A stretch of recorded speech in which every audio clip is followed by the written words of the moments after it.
Hello everyone, welcome back to our channel. So ప్రీవియస్గా మనము RRB ఎన్టీపీసీకి సంబంధించిన క్వశ్చన్ పేపర్స్ డిస్కస్ చేసుకుంటున్నాం కదా. సో ఈ వీడియోలో కూడా ప్రీవియస్గా చెప్పిన క్వశ్చన్ పేపర్, ఏప్రిల్లో జరిగిన క్వశ్చన్ పేపర్ అనేది డిస్కస్ చేసుకుందాం. ఓకే, సో ఈ ప్రీవియస్ ఇయర్స్ క్వశ్చన్స్ అనేవి మనకి రాబోయే ఎగ్జామ్స్కి చాలా యూస్ఫుల్ అవుతాయి అన్నమాట. సో కంపల్సరీగా వాచ్ చేయండి ఎండ్ వరకు. ఓకే, సో ఇంకెందుకులే వీడియో బిగిన్ చేసేద్దాము. సో మన ప్రీవియస్గా మనం 16th క్వశ్చన్ దగ్గర ఆగాం కదా. సో 16th క్వశ్చన్ నుంచి ఇప్పుడు 17th క్వశ్చన్ నుంచి డిస్కస్ చేసుకుందాం. ఓకే, సో మన 17th క్వశ్చన్ చూడండి. సో 17th క్వశ్చన్ ఏంటి, ఫిజిక్స్కి సంబంధించింది మా. ఓకేనా, సో ఫిజిక్స్కి రిలేటెడ్ అనమాట. A car stops on applying brakes mainly due to which force. So మనకి బ్రేక్ వేయడం వల్ల కార్ అనేది ఆగిపోతుంది. సో ఇది ఏ ఫోర్స్ వల్ల మనకి ఆగిపోతుంది అని అడుగుతున్నారు. సో మనకి which is related to frictional force. Okay, so ఇది రీసెంట్గా మనకి ఆర్పిఎఫ్ ఎస్ఐకి కూడా అడిగారు అనమాట.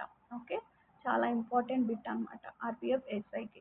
సో ఫిజిక్స్ నుంచి మనకి ఎక్కువగా ఎక్కడి నుంచి అడుగుతారు అంటే, సో ఎస్ఐ యూనిట్స్ అడుగుతారు, యూనిట్స్ అండ్ డైమెన్షన్స్ అడుగుతారు, నెక్స్ట్ ఇన్స్ట్రుమెంట్స్ అడుగుతారు. ఓకే, మెజరింగ్ ఇన్స్ట్రుమెంట్స్ అడుగుతారు, అండ్ నెక్స్ట్ ఫిజికల్ యూనిట్స్ అడుగుతారు, అండ్ నెక్స్ట్ ఇన్వెన్షన్స్ అడుగుతారు, అండ్ ఇన్వెంట్ చేసిన పర్సన్స్ గురించి అడుగుతారు, అండ్ గ్రావిటేషనల్ ఫోర్స్ గురించి అడుగుతారు. న్యూటన్స్ ఫస్ట్ లా, సెకండ్ లా, థర్డ్ లా, వాటి ఎగ్జాంపుల్స్ అడుగుతారు. సో ఇక్కడ నుంచే మనకి ఎక్కువ బిట్స్ అనేది వస్తూ ఉంటాయి అన్నమాట. నెక్స్ట్ కరెంట్ నుంచి అడుగుతారు, ఎలక్ట్రోమాగ్నెటిజము, ఎలక్ట్రోమాగ్నెటిక్ ఇండక్షన్. సో వాటి ఎగ్జాంపుల్స్ ఎగ్జాంపుల్స్ నుంచి ఎక్కువ అడుగుతారనమాట. సో ఫిజిక్స్ బ్యాక్గ్రౌండ్ వాళ్ళు ఖచ్చితంగా ఇలాంటి టాపిక్స్ అనేది చూడండి, మెయిన్గా ఫోకస్ చేయండి. ఓకే, సో ఇక్కడ నుంచి చాలా బిట్స్ వస్తాయి. నేను ఆల్మోస్ట్ అన్ని బిట్స్ కవర్ చేసినట్టే, ఒకసారి చెక్ చేసుకోండి. Okay, next so next question మనకి statements and conclusions based question. So statements and conclusions కొంతవరకు ఈజీగా ఉంటాయి. సో ఇక్కడ చూడండి, స్టేట్మెంట్స్ ఏమి ఇచ్చాడు, knowledge is not a skill, it is learning and experience. So knowledge అనేది స్కిల్ కాదు, it it is learning and experience అంటున్నారు. సో నెక్స్ట్ ఏంటి, the illiterate are not those who cannot read and write but those who cannot learn. So ఇవి మనకి two statements అనమాట. ఇక్కడ conclusions ఏమి ఇచ్చారు, those who cannot read and write are literate. So చదవని వాళ్ళు, రాయని వాళ్ళు లిటరేట్ అని ఎలా చెప్తాం మనము? So there are illiterate persons అని చెప్తాము. Knowledge and skill are two different things. So knowledge skill అనేది డిఫరెంట్ థింగ్స్ అంట. సో ఇక్కడ మనకి కంక్లూషన్స్లో మనకి తెలిసిపోతుంది, those who cannot read and write are literate. Literate అంటే చదువుకున్న వాళ్ళు, ఇక్కడ కెనాట్ అన్నారు, సో ఇల్లిటరేట్ కాబట్టి, సో అఫ్కోర్స్ ఇది wrong. Okay, knowledge and skill are two different things అని అంటున్నారు. సో నాలెడ్జ్ అండ్ స్కిల్ ఎలా డిఫరెంట్ థింగ్స్గా చెప్తాము, చెప్పలేం కదా. సో మనకి second conclusion to follows and. So ఇక్కడ ఏమడిగాడు, స్టేట్మెంట్స్ని బేస్ చేసుకుని చెప్పాలన్నమాట. Knowledge is not a skill, it is a learning and experience. ఓకేనా, సో ఈ మనకి సెకండ్ అనేది ఈ ఫస్ట్ దాంతో మ్యాచ్ అవుతుంది. ఓకే, అలా మనం కంక్లూడ్ చేసుకుని చెప్పాలి.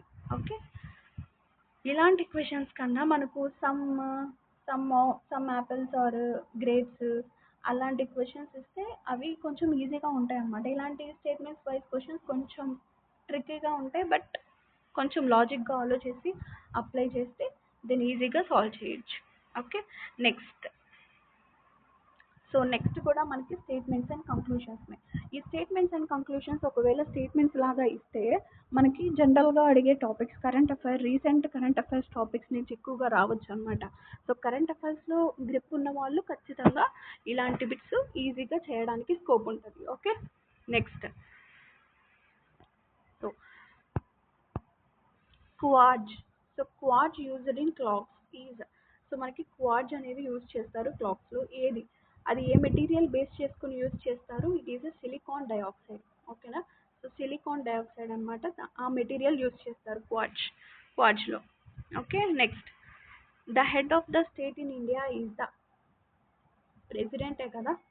So president is a head.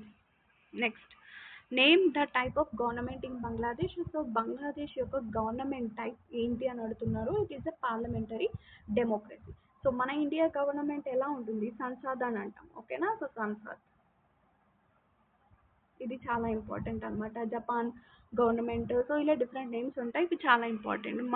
మన దాన్ని సంసద్ అంటాం, ఇండియా గవర్నమెంట్ని. సో ఇక్కడ బంగ్లాదేశ్ గవర్నమెంట్ పార్లమెంటరీ డెమోక్రసీ అంటాము.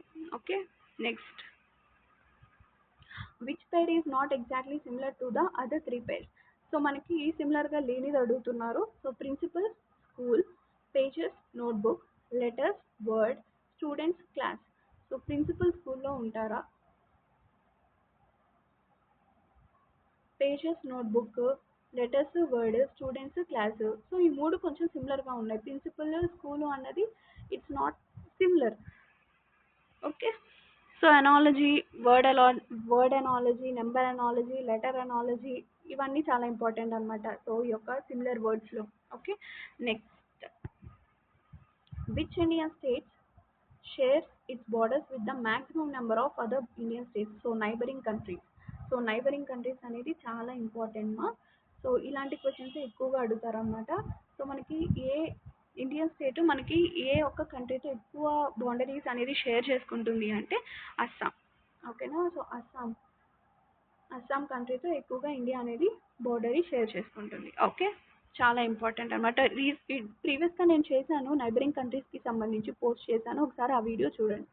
Okay, next dash does not refer to the game of playing card. So playing కార్డ్కి సంబంధించింది కాదు అని అడుగుతున్నారు. సో ఏంటిది, squash, solitaire, blackjack, bridge. So మనకి స్క్వాష్ అనేది కాదు. ఓకేనా, సో స్క్వాష్ అనేది it is not a playing card. So మనకి ప్లేయింగ్ కార్డ్స్ ఉంటాయి కదా, సో కార్డ్స్ గేమ్లో మనకి బ్రిడ్జ్, బ్లాక్ జాక్ ఉంటుంది, సాలిటైర్ ఉంటుంది. సో స్క్వాష్ అనేది ఉండదు. Okay, next dash was appointed as one of the goodwill ambassadors by UNDP March 2016. ఇక్కడ మనం గుర్తుపెట్టుకోవాల్సింది ఇది current affair bit. Okay, so UNDP United Nation Development Programme, దీని full form.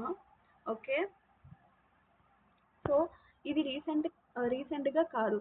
So మనం current affairs 2023 నుంచి revision చేసుకుంటూ రావాలి. So current affairs ఇది స్కిప్ చేసేయండి. Okay, next dash is the process of absorption of moisture from air. So ఇది మనకి biology related. ఓకేనా, so dash is the process of absorption of moisture from air. So deliquescence అంటాం. Okay, so deliquescence, capillary action, absorption, osmosis. So ఇది మనకి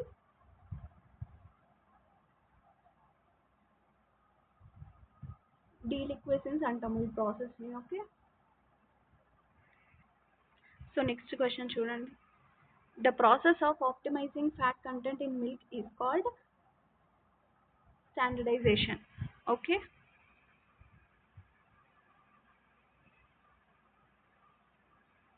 next మనకి word analogy. ఓకేనా, so word analogy birds wings అంటాము. Fish మనకి ఏంటి, gills, head, fins, legs. So మనకి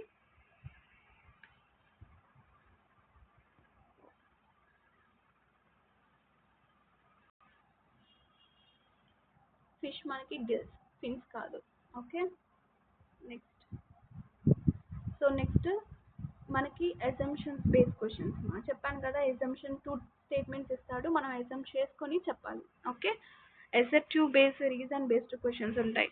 okay, next missing series, missing numbers, complete numbers, incomplete numbers. So ఇలా ఇందులో కూడా so different type of topics ఉంటాయి, అవి ఒకసారి చూసుకోండి. ఓకే, నెక్స్ట్ సో ఇవి మా క్వశ్చన్స్, మనకి 30 క్వశ్చన్స్. నెక్స్ట్ వీడియోలో 31 నుంచి నేను చెప్తాను. Okay, so thank you for watching, take care, bye.